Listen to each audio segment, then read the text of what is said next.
Сидят мужики, пьют. Один говорит: я своего кота зову Пенопластом. Сколько раз не топил, все равно всплывает. Другой: а я своего Бумеранг. Куда его не закинешь, все равно возвращается.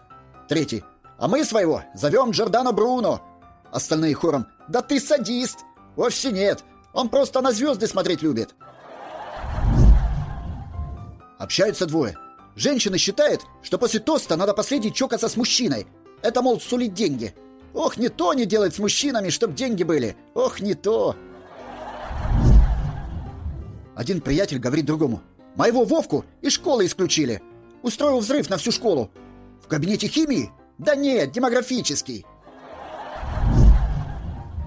Один приятель говорит другому: я был просто уверен, что моя жена не умеет играть в бильярд. Сыграл с ней на желание. Ну и? Сейчас пойду на шпильках в аптеку за прокладками.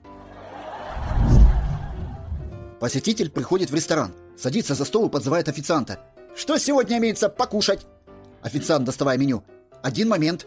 Да? Ну тогда мне 2 тюбика. Мужик в лифте расстегнул ширинку и говорит рядом стоящей женщине: мадам, хотите потрогать мое мужское достоинство? Женщина надевает очки, наклоняется и говорит: мужское достоинство – это не то, что в штанах, а то, что в гараже. То, что в штанах – это женское счастье, а в вашем случае скорее несчастье.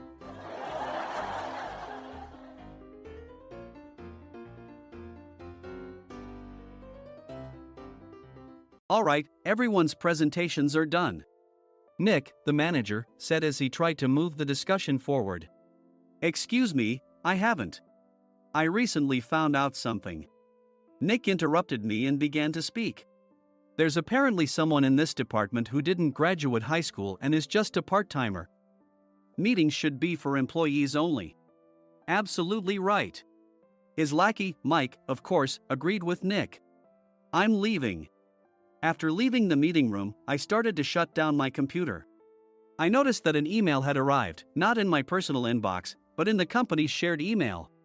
Thinking, there's no point in speaking up, no one will listen, I went home quietly. The next day, I heard a commotion from Nick's desk. He was staring at his computer screen, his face pale. Nick! Is something wrong? Mike looked at the screen with him. And he turned even paler than Nick.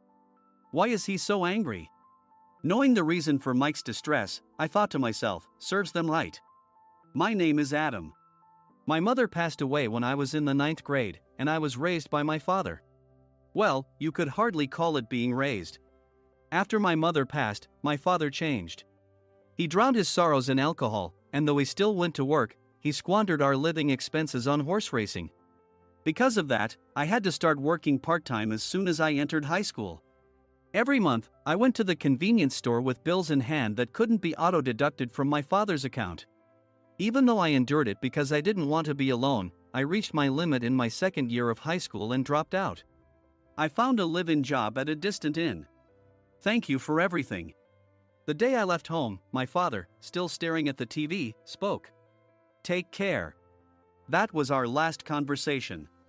Back then, 18 wasn't the age of majority, so I needed my father's permission to work, and I couldn't hide my place of employment. Yet, my father never visited me even once. I kept working just to survive, and before I knew it, I was 42. Years of hard work paid off, and I was transferred to the headquarters. I was thrilled to be recognized by the company, as I thought I'd be working in the field until retirement due to my lack of formal education. Listen up. Our work can change the future of our employees. Don't drag us down. On my first day after the transfer, Nick, dressed in an expensive suit, spoke sternly. There was a reason for this. Our inn was located in a prominent tourist destination, known so well that everyone in the state could sing its commercial jingle. At its peak, we had 5 locations within the state. But that was long ago. Due to financial difficulties and aging facilities, only the place where I had worked for many years and the original establishment remained. I was prepared to lose my job anytime, but now there was a glimmer of hope. With the rise of social media, the tourist area where the inn was located started gaining attention again.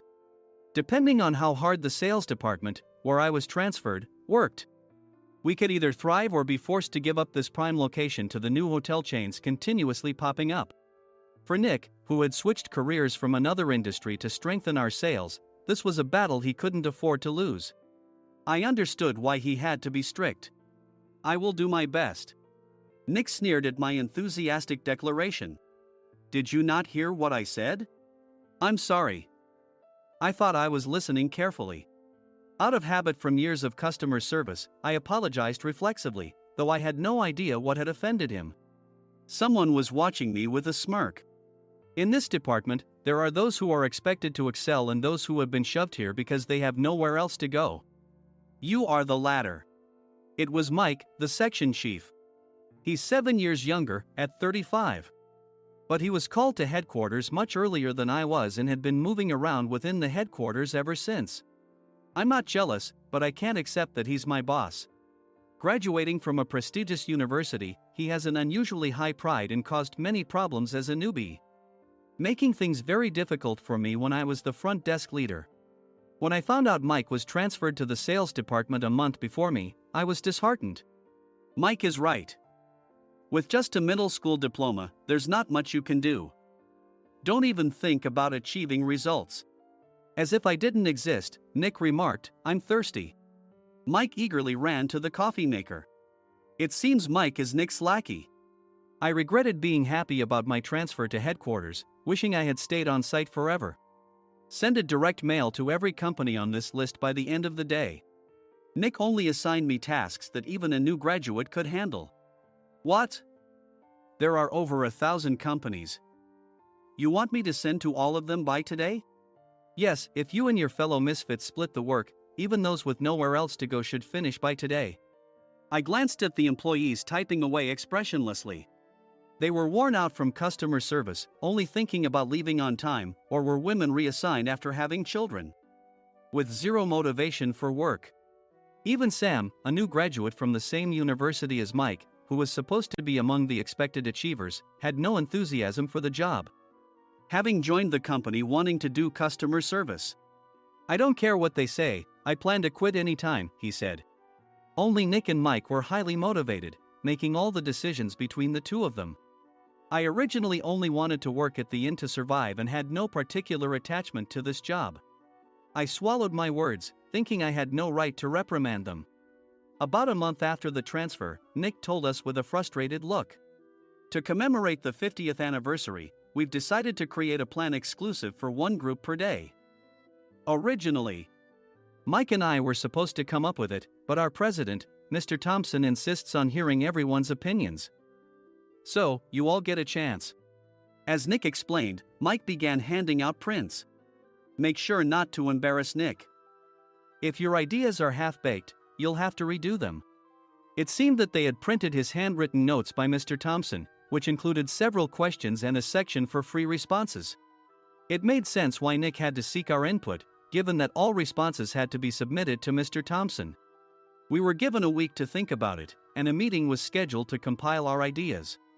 My plan is to let guests enjoy both the old and modern America. Nick began the presentations. Guests would watch a master confectioner at a nearby traditional sweet shop make sweets in front of them. The welcome drink would be premium tea in a bottle. Nick's plan was certainly attractive. After his presentation, Nick called on us to present in the order we were seated. Just as I stood up for my turn. All right, everyone's presentations are done. Excuse me, I haven't. I recently found out something. Nick interrupted me. There's someone in this department who didn't graduate high school and is just a part-timer. He was likely talking about me. I joined the company as a part-timer and was made a full-time employee when I turned 20. That was 20 years ago, so Nick and Mike probably had no chance to know until recently. Meetings should be for employees only. Absolutely right. After that, Nick kept creating opportunities to solicit everyone's opinions, purposefully excluding me from speaking. The meeting unexpectedly heated up and went past the scheduled end time. A few people asked to leave, and the discussion continued with the remaining few. Still here? Normally, you'd leave in that situation.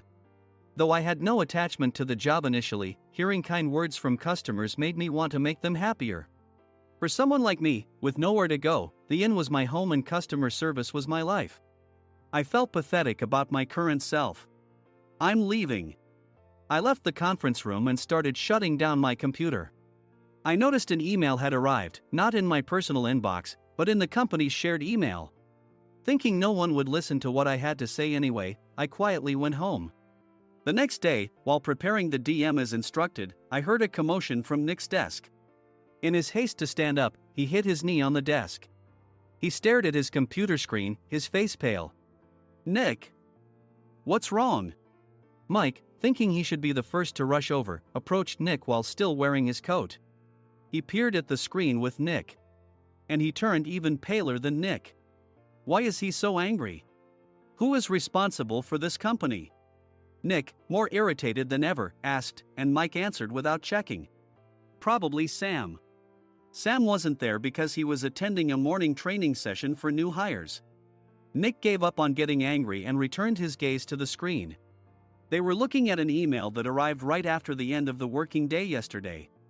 Apparently, no one, including me, had checked it before leaving. The email was from a large company that used us for their annual employee trips. The president and executives of that company also frequently used our services personally. President of the company, Mr. Mason himself, had declared that neither he nor his company would ever use our services again. Well, some companies cancel their employee trips or stop using our services due to financial struggles. Let's just move on. Mike kept wiping the sweat from his forehead with a handkerchief. Knowing why Mike was so agitated, I quietly watched their interaction. Do you know how much revenue we get from that company? We can find other guests to fill the rooms, but we'll lose the banquet costs, gift shop revenue, rental car fees, and more. Moreover, the gifts were supposed to be prepared by the traditional confectionery shop involved in Nick's proposed plan. If it's known that we incurred such a huge loss at this critical time, Nick's position in the company would be jeopardized. Nick took a deep breath, seemingly trying to calm himself. All right, Mike. Go to New York right now and apologize to Mr. Mason. What? You're coming with me, right? I have urgent work to do. I trust you, which is why I'm entrusting this to you. Please. Mike, believing Nick's sincerity, agreed with a determined look on his face, saying, yes. That's Nick for you. Even if Mike went to apologize, Nick would shift all the blame onto him if the client didn't change their mind. Well, it was Mike's fault to begin with, so it served him right. About 3 hours later, Sam answered a call from somewhere and repeatedly apologized, saying, I'm very sorry. Everyone watched to see what was happening. After ending the call, he informed Nick with a weary tone. When Mike arrived at the client's company, he only made things worse, further infuriating Mr. Mason. He was demanding, get his boss here immediately. It was no wonder Sam was exhausted, dealing with such a call right after returning from training. What is that idiot doing? All right, Adam, you're coming with me. If sacrificing Mike didn't work, then I must be next. Normally, I'd want to refuse at all costs, but I saw an opportunity in this situation. If I can be of assistance, I'd be happy to join you. I obediently followed Nick, and we flew to New York. When we introduced ourselves at the reception, it became clear how serious the situation was, as the receptionist personally escorted us to the president's office. Angry voices leaked through the door, making both Nick and me uneasy. Excuse me. I'm Nick, the supervisor. I understand my subordinate has caused you trouble, and I deeply apologize. Nick, with his experience in the corporate world, knew enough to offer an apology before excuses. However, his customer service skills left much to be desired. I sighed as I saw Mike trembling like a small dog in the corner of the room. What kind of training are you giving your subordinates? Mr. Mason glared at Nick with a red face. The intensity of his gaze made even Nick take a step back. Regrettably, I joined this company only 2 years ago and was unaware of Mike's issues. I should have identified his shortcomings sooner. Indeed. I should have realized sooner. No sensible person would come to apologize and then give a lengthy presentation on the drawbacks of not using their inn. Nick froze, his mouth slightly open. Suspecting the worst, I picked up the documents that had fallen to the floor. It seemed Mike hastily prepared these documents on the plane, listing the disadvantages. Disadvantage 1, if you change the venue for the company trip, employees might suspect it's for cost-cutting reasons, leading to a negative impression. Reading it aloud half-jokingly, Nick snatched the papers from my hand and checked the contents with a furious expression. Among the stack of documents was a receipt from a nearby convenience store's copy machine. I felt a pang of dread, hoping he hadn't shown the receipt as well. What do you think he said when I asked what kind of nerve he had to do this? I'm very sorry. Faced with the dire situation, Nick must have thought there was nothing left to do but apologize. In a voice smaller than I'd ever heard from him, he uttered words of apology. He said, "I'm a Harvard graduate. I don't believe I said anything wrong." Mike! What have you done? Forgetting his plan to pin the blame on Mike, Nick yelled loudly, even in front of Mr. Mason. "I didn't do anything wrong." "You're still saying that? Look at him." Mike pointed at me with a shaking hand. "I was assigned to headquarters in my 20s and now I'm a section chief. This guy only made it to headquarters at 42. Everything I've done proves I was right. So why are we losing the contract?" Having said his piece, Mike collapsed to the floor. "Of course. You were sent there because you had nowhere else to go." Mike never expected to hear such words from someone he looked down upon. He lunged at me, and Nick hurriedly stepped in to stop him. "Mr. Thompson told me Mike is a quick thinker, and to take good care of him." There's no way he was pushed aside. "Don't make things worse here."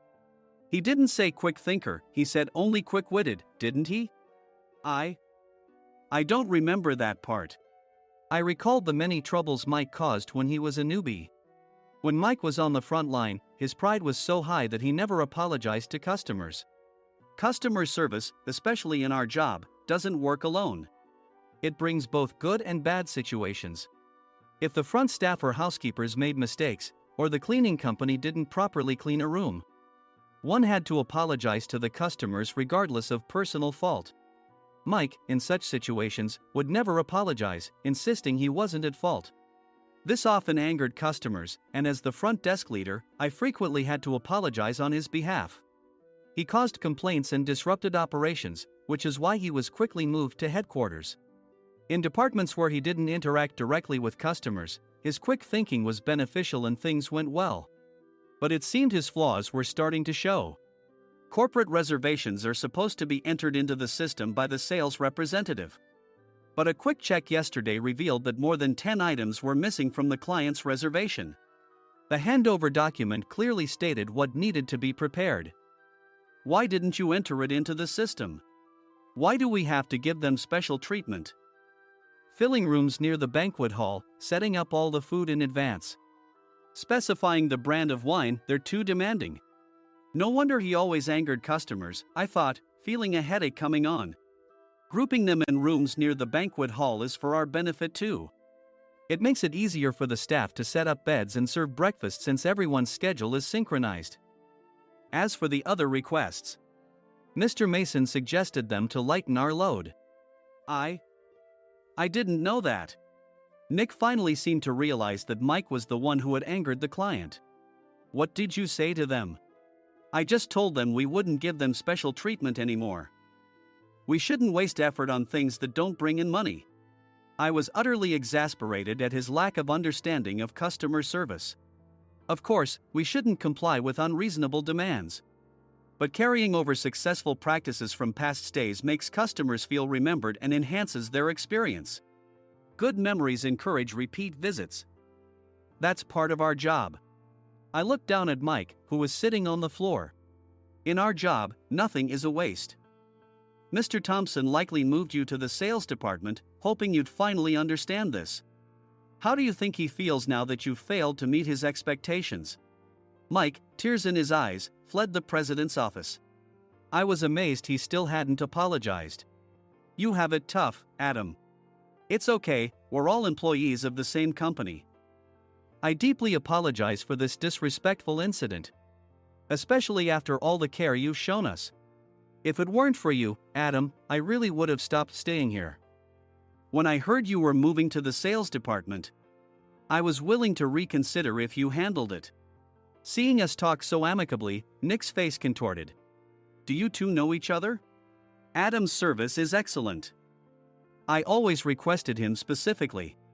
Normally, we don't accept specific staff requests, But we made an exception for Mr. Mason, adjusting my shifts accordingly. He had personally stayed at our hotel just before my transfer, and during casual conversation, I mentioned, "I'm moving to the sales department soon."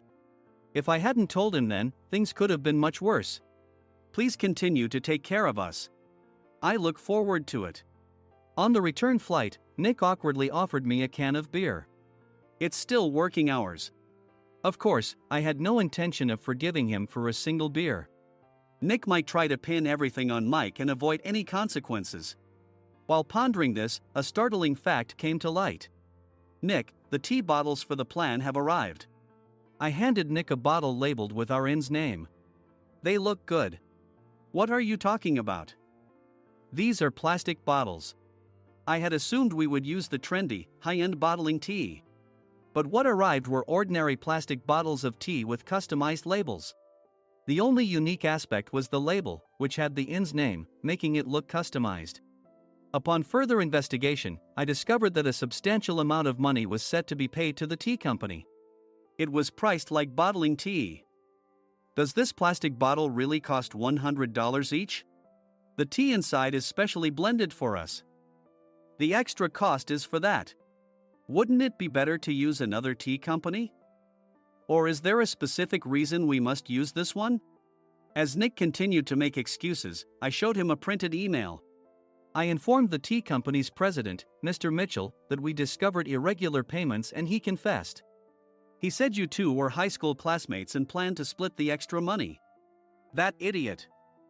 Why did he confess? That's not important. You should worry about yourself, this could turn into a police matter. Opening the bottle cap, I suggested. How about calming down with this tea? It supposedly has a relaxing effect. Nick drank the tea frantically. In the following days, decisions were made about their fates. Mike was reassigned to the General Affairs Department, with no chance of transfer or promotion, as per Mr. Thompson's orders. As for Nick, since the payment to the tea company hadn't yet been made, he narrowly avoided legal trouble. Instead, he was encouraged to leave the company, and to avoid further complications, Nick submitted his resignation. Rumor has it that connections between HR departments have made it difficult for him to find new employment. Even though it was good to have those two gone, something unexpected happened in the sales department. Everyone became motivated and united in refining the 50th anniversary plan. In the end, my plan was adopted. We collaborated with the Tourist Information Center to provide personalized guides. The plan, tailored to the number of guests, was truly special for the 50th anniversary. "Hey, is Adam's family coming to stay?" I immediately booked that special plan for my family. Sam noticed it on the reservation list and quickly picked up on it. "Yes, I'm inviting my father." "That's great. I might invite my parents too." I lacked the courage to face my father just as Adam. But here, with the confidence Mr. Mason praised, I felt ready. The 50th anniversary plan was a perfect opportunity to reconnect with my father. I hoped to bring back the days when we could laugh together as we once did.